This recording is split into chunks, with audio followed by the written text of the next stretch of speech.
துப்பார்க்கு துப்பாய துப்பாக்கி துப்பார்க்கு துப்பாய தூவும் மழை. அன்பான காலை வணக்கம் மாணவர்களே.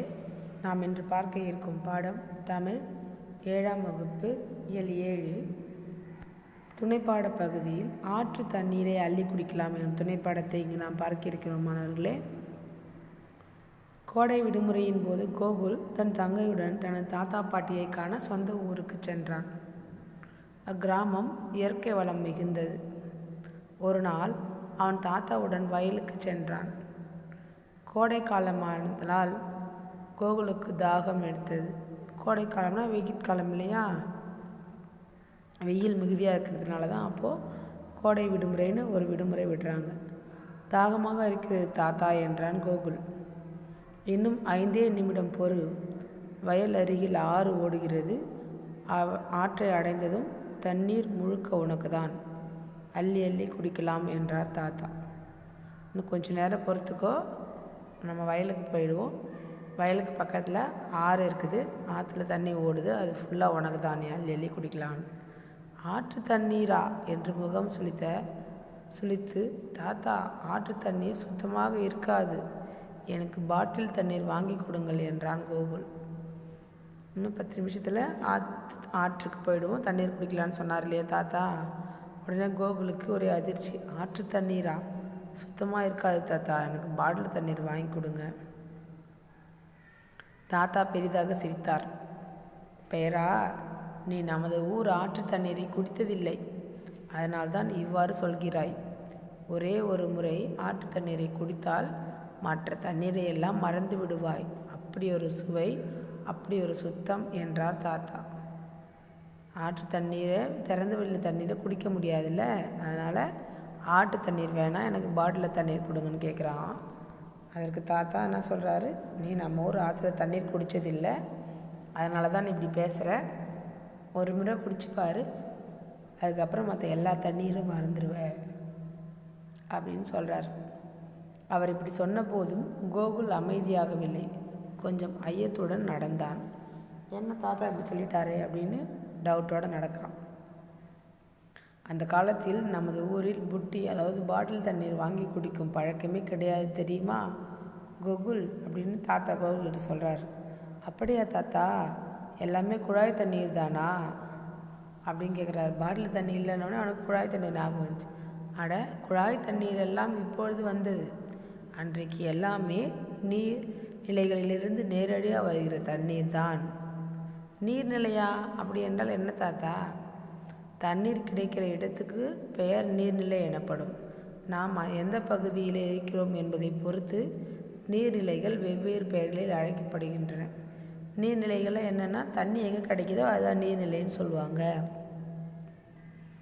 நம் முன்னோர்கள் குறிஞ்சி, முல்லை, மருதம், நெய்தல், பாலை என்று நிலப்பகுதிகளை 5 வகையாக பிரித்திருக்கிறார்கள். அவை ஒவ்வொன்றிலும் வெவ்வேறு வகையான நீர்நிலைகள் உண்டு. அதாவது இடத்துக்கு ஏற்ற மாதிரி நீர்நிலைகளுக்கு பெயர் உண்டு. குறிஞ்சி என்பது மலைப்பகுதி, மலையும் மலை சார்ந்த பகுதி, அங்கே நீர்நிலைன்னு பார்த்திங்கன்னா அருவி, சுனை இருக்கும். முல்லை என்பது காடும் காடு சார்ந்த பகுதியும், அங்கு ஓடுவது காட்டாறு, அது நீர்நிலை. மருதம் வயலும் வயல் சார்ந்த பகுதி, அங்கே வீடுகளில் கிணறு இருக்கும். பொய்கை என்றும் பெயரில் குளங்களை அமைத்திருப்பார்கள். பொய்கை இருக்கும், பொய்கைனா குளங்கள். நெய்தல் என்பது கடல் பகுதி, கடலே ஒரு நீர்நிலை தான். ஆனால் கடல் நீரில் உப்பு அதிகமல்லவா, எனவே அதை குடிக்க இயலாது. அதனால் நெய்தல் பகுதியில் மணற்கிணறு தோண்டுவார்கள். உவரி என்னும் நீர்நிலையும் உண்டு, மணற்கிணறும் உண்டு, உவரி என்னும் நீர்நிலையும் உண்டு. பாலை என்பது மணற்பாங்கான பகுதி, மணல் சார்ந்த பகுதி பாலை. இங்கே வற்றிய கிணறு, சுனை போன்ற ஏதேனும் அரிதாக காணப்படும் இந்த பாலை நிலப்பகுதியில். தமிழில் நீர்நிலைகளை குறிப்பதற்கு மேலும் பல சொற்கள் உண்டு. ஓடை, ஊருணி, குட்டை, குளம், மடு, தடாகம், வாவி, கயம், ஏரி, காயல், கால்வாய் என தாத்தா சொல்லி கொண்டிருக்கும் போதே ஆற்றை வந்தடைந்தார்கள். கோகுல் மகிழ்ச்சியில் குதித்தான். தாத்தா ஆற்றை நெருங்கி 2 கரைகளிலும் நீரை அள்ளி குடித்தார்.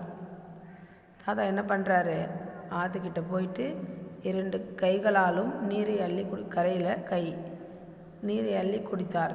குளிர்ச்சியாய் சுவையாய் இருக்கிறது, நீயும் குடி என்று பெயரனை ஊக்கப்படுத்தினார்.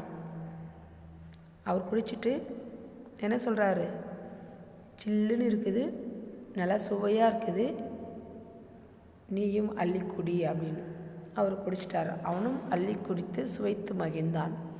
கொஞ்சம் குடிக்கிறதுக்கு யோசித்தாலும் அவன் என்ன பண்ணுறான், அள்ளி குடிக்கிறான். நீர்நிலைகள் எல்லாம் இயற்கையின் கொடை கண்ணா என்றார் தாத்தா. நீர்நிலையெல்லாம் இயற்கையோட கொடை, அவற்றை நாம் கவனமாக பேணி பாதுகாத்து கொள்ள வேண்டும். அவற்றின் தூய்மையை கெடுக்கக்கூடாது. நீர்நிலைகள் இயற்கையின் தந்த வரப்பிரசாதம் நமக்கு, அதை நம்ம கவனிச்சுக்கணும். அதே சமயத்தில் அதை அசுத்தப்படுத்தக்கூடாது. தண்ணீரை வீணாக்கக்கூடாது. நாம் உயிர் வாழ அடிப்படை ஆதாரமே நீர்தான் என்றார் தாத்தா. தண்ணீரை வீணாக்கக்கூடாது, நம்ம உயிர் வாழறதுக்கு அடிப்படை ஆதாரமே இந்த நீர் தான் அப்படின்னு சொல்லிட்டு நீரினுடைய மகத்துவத்தை கோகுலுக்கு உணர்த்துறாரு.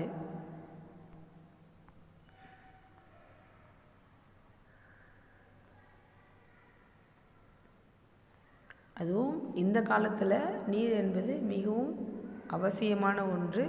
அதுவும் என்னது, ரொம்ப பாதுகாப்பாக மிகுதியான நீரை பாதுகாப்பாக நம்ம பயன்படுத்தணும். ஏன்னா நீரும் கூட புதுப்பிக்க முடியாத வளங்களில் சேரப்போகிற ஒரு வளமாக இருக்குது. இந்த நிலக்கரி, அப்புறம் அலுமினியம், பித்தளை, இதெல்லாம் புதுப்பிக்க முடியாத வளங்கள். ஒரு முறை நம்ம வெட்டி எடுத்துட்டோம்னா, தங்கம் கூட ஒரு முறை வெட்டி எடுத்துட்டோம்னா திரும்ப அது அங்கே இருக்காது. ஆனால் நீர் அப்படி இல்லை.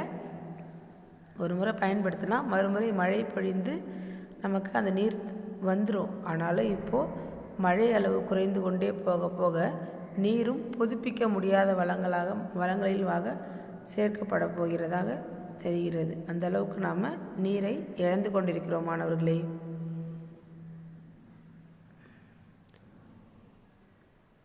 நீர்நிலைகளை நாம் ஏன் பாதுகாக்க வேண்டும் என்பதை பற்றி நண்பர்களுடன் கலந்துரையாடுக.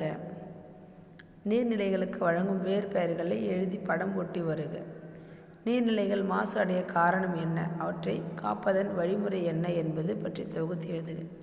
இந்த வினாக்களுக்கு விடை தேடுங்க. பாடத்தை படித்து பாருங்கள். ஆற்று நீரை அள்ளி குடிக்கலாம் அப்படின்ற பாடத்தை நமக்கு எந்த நோக்கத்தில் வச்சுருக்கிறாங்கன்னா, அந்த காலத்தில் நம்ம எப்படி நீர்நிலைகளை பாதுகாத்து பயன்படுத்தணும் அப்படின்றத தெரிஞ்சுக்கிறதுக்காக தான். நன்றி மாணவர்களே.